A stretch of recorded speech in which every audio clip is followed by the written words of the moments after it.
Hello everyone, today's topic is meaning of staffing and importance of staffing. सबसे पहले staffing का मतलब जानने से पहले हमें उसको इंट्रोडक्ट करना पड़ेगा, मतलब उसका कहते हैं परिचय जानना होगा। स्टाफिंग का मतलब क्या है?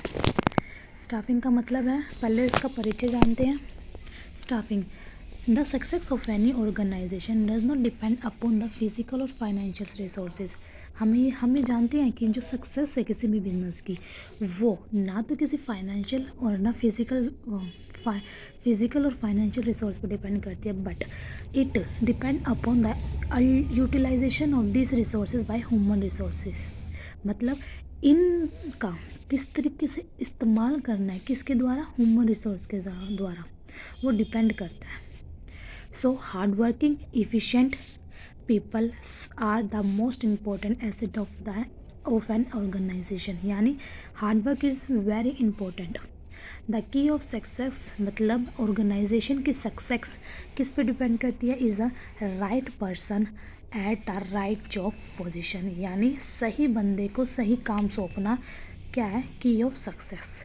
Staffing function is concern with bringing right and efficient people in the organization. हमने परिचय जान लिया, अब बात है मीनिंग पे।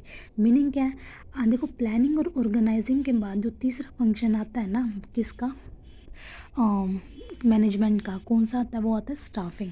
And through staffing function manager fill all the job created by organizing function. मतलब मैनेजर, इसका पहले क्या मीनिंग आता है? Staffing consist of man power. मतलब स्टाफिंग क्या है?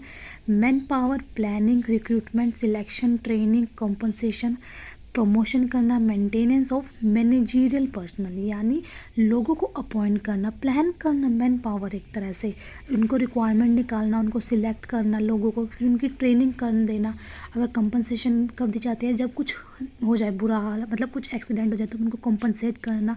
अगर कोई अच्छा काम कर रहा है तो उन्हें प्रमोशन देना। And maintenance of managerial personal. ठीक है, स्टाफिंग का मीनिंग ये है। एंड दैट सेकंड मीनिंग हम क्या कह सकते हैं? Finding the right person for a right job. यानी सही बंदे को, सही इंसान को सही काम देना। हैविंग अ राइट क्वालिफिकेशन, ये मस्ट है। हम भाई बेशक दे रहे हैं, लेकिन उसकी क्वालिफिकेशन ही ना हो। इज इट हैविंग द, उसके पास क्वालिफिकेशन होगी तभी तो वो सही बंदा सही काम कर पाएगा। Doing the right job eight the right time, सही समय पे सही काम कर पाएगा। अब मैनेजरियल फंक्शन ऑफ, आप क्या बोलते हैं? स्टाफिंग क्या डिस्क्राइब करता है कि मैनेजरियल फंक्शन ऑफ फीलिंग। मतलब स्टाफिंग क्या है? एक मैनेजरियल फंक्शन है। फीलिंग एंड कीपिंग, मतलब जो पोजीशन खाली है ना, जो पोजीशन खाली है उसको फिल करना, और कीपिंग फिल पोजीशन, उसे बनाए रखना। किसमें? ऑर्गेनाइजेशन स्ट्रक्चर में। तो क्या बोलते हैं हम? स्टाफिंग बोलते हैं। This is the achieve by the identified number of employees required. हम ये कैसे कर पाते हैं? हमें भाई जानना होगा ना पहले कितने इंसानों की ज़रूरत है, तभी हम बता पाएंगे। फॉलो द कैसे करेंगे? रिक्वायरमेंट देखनी पड़ती है, सिलेक्शन जानना, सिलेक्शन करेंगे उनका, फिर प्लेसमेंट, उन्हें जो हमने सिलेक्ट कर लिया उनको उनकी जॉब पे लगाना, फिर अगर वो अच्छा काम कर रहे हैं तो उनको प्रमोट करना, अप्राइजल एंड डेवलपमेंट करना, personnel to fill the role design into the organization structure. ठीक है, अब डेफिनेशन की बात करें तो कोई एक डेफिनेशन जो आपको इजी लगे वो कर लेना। जैसे कोंटस ने बोला था, the managerial function of staffing involve the manning the organizational structure through the proper and the efficient selection, appraise and the development of the personnel to fill the role design into the structure। ठीक है, अब ये keywords हैं, point याद कर लेना। अब बात है इम्पोर्टेंस।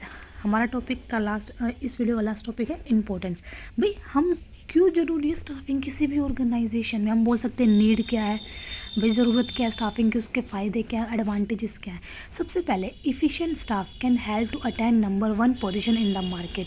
मतलब जो बंदा अच्छा होगा ना, इफ़िशिएंट स्टाफ रहेगा, वो हमारी मार्केट में पकड़ बनाए रखेगा। And the inefficient staff can bring down, और मार्केट में अगर इनएफिशिएंट स्टाफ यानी जो मतलब अपने काम में योग्य नहीं है, अच्छी तरह काम नहीं कर रहा है, वो आलसीपना दिखा रहा है, तो वो क्या हमारी मार्केट से पकड़ क्या कर लेगा? नीचे हो जाएगी, हमारी किसकी पकड़ नीचे हो जाएगी, हमारे बिजनेस की पकड़ नीचे हो जाएगी। हम मतलब परफॉर्म नहीं कर पाएंगे, प्रॉफिट गेन नहीं कर पाएंगे, हम वो सप्लाई नहीं कर पाएंगे जो एक्चुअल मार्केट मांगता है। The performance of an organization depend upon the performance of the its employ. हर ऑर्गेनाइजेशन की जो परफॉर्मेंस है ना, किस पे डिपेंड करती है, एम्प्लॉयज़ की। और ये एक आधे एम्प्लॉयज़ की बात नहीं होती है, पूरी ऑर्गेनाइजेशन की बात होती है।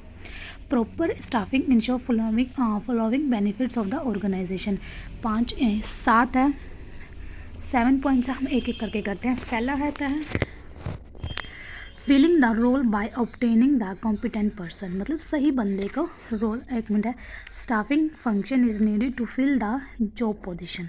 There will no use of job position unless until these are occupied by the employees and it through the staffing function only that employer are appointed to fill the vacant job। जो खाली job होगी उसी को ही तो fill करा जाए, उसी को ही तो भरा जाएगा। तो मतलब जो वैकेंसी खाली होगी उसके लिए अपॉइंट करना लोगों को।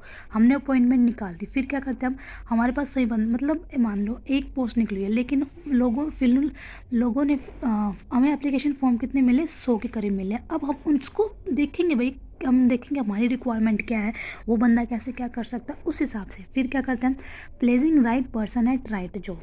स्टाफिंग इंश्योर करता है higher performance by placing right person on the right job by proper requirement and selection. मतलब ये स्टाफिंग का ना एक लंबा प्रोसेस चलता है रिक्वायरमेंट और सिलेक्शन का, जिसमें ना हम सही बंदे को चूज़ करते हैं। जैसे हमारी कंपनी में थी, एक बंदे की ज़रूरत है और एप्लीकेशन फॉर्म कितने आगे, 100 या 50 लगा के चल लो।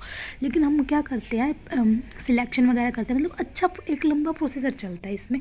तब हम देखते हैं कि भाई कौन हम बंदा जो भी है, एम्प्लॉय आएगा, जो भी जिसने भी एप्लीकेशन फॉर्म फिल करा है वो हमारे इस मतलब जॉब के लिए सफिशेंट, मतलब सही है या नहीं है। Employees are given a place according to their qualification. सही बात बोलिए, उनके क्वालिफिकेशन के हिसाब से उनको क्या मिलेगी, जॉब मिलेगी। Growth of enterprises, of course यहाँ पे हमने ऊपर क्या पढ़ा था कि एक ऑर्गेनाइजेशन की जो सक्सेस है किस पे डिपेंड करती है, उसके एम्प्लॉयज़ पे। अगर भाई एम्प्लॉयज़ अच्छा काम कर रहे हैं तो भाई अच्छा मार्केट में वो मिलेगा हमें। मार्केट में मतलब ये है कि हमारा प्रॉफिट गेन होता रहेगा, हम मार्केट में स्टेबल रहेंगे। अगर हम मार्केट की कॉम्पिटिशन के अकॉर्डिंग हम काम करते रहेंगे, मतलब हमें प्रॉफिट मिलता रहेगा, तो हमारी जो ग्रोथ एंटरप्राइजेज़ की वो भी तो बढ़ेगी। बाय अपॉइंटिंग इफ़िशिएंट स्टाफ, मतलब जो सही अच्छा बंदा है, जो सही अपना टाइम से काम करके देगा। And staffing ensure continuous survival, मतलब वो क्या करेगा, हमें मतलब सही काम करके देगा तो हम इंश्योर रहेंगे कि हम कंटिन्यूसली सर्वाइव कर पाएंगे और हमारी जो एंटरप्राइज की ग्रोथ है ना वो होती रहेगी। As organizational grow with the effort of its employees only. ये बात तो सही बोली है इन्होंने कि जो ऑर्गेनाइजेशन की जो ग्रोथ है ना सिर्फ एम्प्लॉयज़ के एफर्ट्स पे चलती है। Optimum utilization of human resources important इसलिए भी है कि optimum utilization of human resources through the man power planning and job analysis we can find out the number of employees.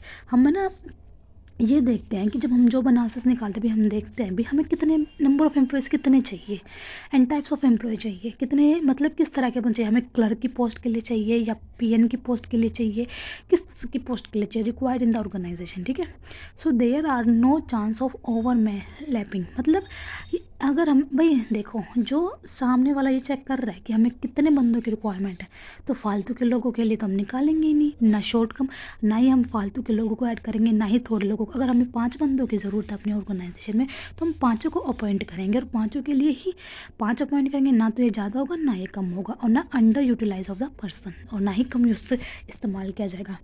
Helps in the competing. अब next आता है help in computing. इसमें क्या है कि मतलब देखो दो ऑर्गेनाइजेशन है एक तरह के प्रोडक्ट बनाती है, लेकिन जो ए ऑर्गेनाइजेशन है ना वो तो लगातार लॉस ही फेस करती जा रही है, लेकिन जो बी ऑर्गेनाइजेशन है वो प्रॉफिट ही ऊपर की तरफ ही जा रही है, मतलब उसे प्रॉफिट ही प्रॉफिट हो रहा है, प्रॉफिट ही प्रॉफिट हो रहा है। कैसे, मतलब वो उन डिपेंड करता है उनकी स्टाफ कैसा काम कर रही है। ठीक है, two organization can easily acquire same type of physical and financial resources, मतलब सब कुछ सेम है उनके पास, फिजिकली और फाइनेंशियल रिसोर्सेज क्या है उनके पास सेम है। But what help organization to win over the other efficient it is other is the efficient staff, मतलब कौन उन्हें जिताता है, उनका स्टाफ जितवाता है। The organization with efficient staff can easily win over its competitors. Staff अच्छा होगा, अच्छी तरह काम करेगा तो हमें क्या मिलेगी, जीत मिलेगी अपने दुश्मनों से, अपने कॉम्पिटिटर्स से। Sixth is improve job satisfaction and morale of the employees. मतलब staffing function does not and only with the appointment. भाई मानते हैं हम स्टाफिंग क्या है, खाली हमने बंदों को भर्ती करवा ली, वहाँ तक हमारा काम ख़त्म नहीं हो जाएगा, वहाँ पे हमारा काम ख़त्म नहीं होएगा. It include training. हमने भाई अपॉइंट कर ली इंसान, हमने एम्प्लॉय अपॉइंट करें, हम उनको ट्रेनिंग दे रहे हैं, प्रमोशन करवा रहे हैं, उनका कंपनसेशन दे रहे हैं etcetera. All this activities help in motivating the employees and boost up the moral of the employees. मतलब उनको मोटिवेट करता रहता है, उन्हें मतलब उनका जो मोरल रहता है ना, वो टाइम टू टाइम बूस्ट होता रहेगा कि हाँ भाई हमें करना है, हमें अच्छा परफॉर्म करना है. ना ही हम अपनी कंपनी के लिए, मतलब हम सिर्फ अपने लिए नहीं कर रहे, हमें कंपनी के लिए भी करना है. मतलब चाहे उनका कैसा भी हो कि भाई मोटिवेशनल के लिए उन्हें चाहे ये भी सोच रहा है कि भाई नहीं, अगर हम ज़्यादा अच्छे से करेंगे तो हमें सैलरी ज़्यादा मिलेगी, ऐसा कुछ हो, लेकिन वो काम तो ढंग से कर रहे हैं ना, तो उन्हें मतलब ट्रेनिंग, प्रमोशन या कंपनसेशन दिया जाएगा ना, जिस तरीके से भी उन्हें मोटिवेट किया जा रहा है, तो ये होगा हाँ नहीं भाई हम इसके बदले में ये मिलेगा तो हम करेंगे. And seventh is key to effectiveness of other functions. No other functions of management can be carried out without efficient staff. ये तो मानते हैं. देखो अगर अच्छा मतलब सही एक्सपीरियंस बंदा होगा जो स्टाफिंग में आएगा, वो अच्छी तरह से प्लानिंग कर पाएगा, ऑर्गेनाइजिंग कर पाएगा, स्टाफिंग कर पाएगा, डायरेक्टिंग, कंट्रोलिंग ये सब कर पाएगा. तो क्या क्या इसमें क्या बोल रहा है कि स्टाफिंग का ना मेन इम्पोर्टेंट है. अगर हमारे पास अगर अच्छा बंदा जो मतलब एक्सपीरियंस इंसान है वो हम अपॉइंट नहीं कर पाएंगे, तो सारा ही मैनेजमेंट का जितने भी फंक्शन है 5, वो भी नहीं मतलब एफिशिएंटली वर्क नहीं कर पाएंगे. बोला इन्होंने नो अदर फंक्शन, कोई और फंक्शन है ना जो मैनेजमेंट का कैन बी कैरिड आउट, नहीं चल पाएगा बिना किसके, without efficient staff function. Because क्यों, all the functions of performed are perform by human beings. भाई किसके अपना किसके द्वारा किए जाते हैं सारे फंक्शंस, ह्यूमन बींग्स के. And human being join the organisation, और ह्यूमन बींग्स को ज्वाइनिंग कब होती है, स्टाफिंग के दौरान ही तो होती है. तो इसने क्या बोला है, key to effectiveness of other function. मतलब स्टाफिंग का ना, अगर स्टाफिंग अच्छे से नहीं हो पाएगी ना, स्टाफिंग के साथ साथ जो बाकी के फंक्शन है ना मैनेजमेंट के, वो भी इफेक्ट हो पाएंगे. अब आता है इसके इन शॉर्ट मतलब क्या है, इंपॉर्टेंस क्या है स्टाफिंग के. Filling the role by obtaining competent person, placing right person at right job, growth of enterprise, optimum utilization of human resources, help in competing and improve job satisfaction and morale of the employees, and key to effectiveness of other functions. Thank you. आज का topic इस today's topic is finish. क्या था, meaning of staffing, definitions and importance of staffing.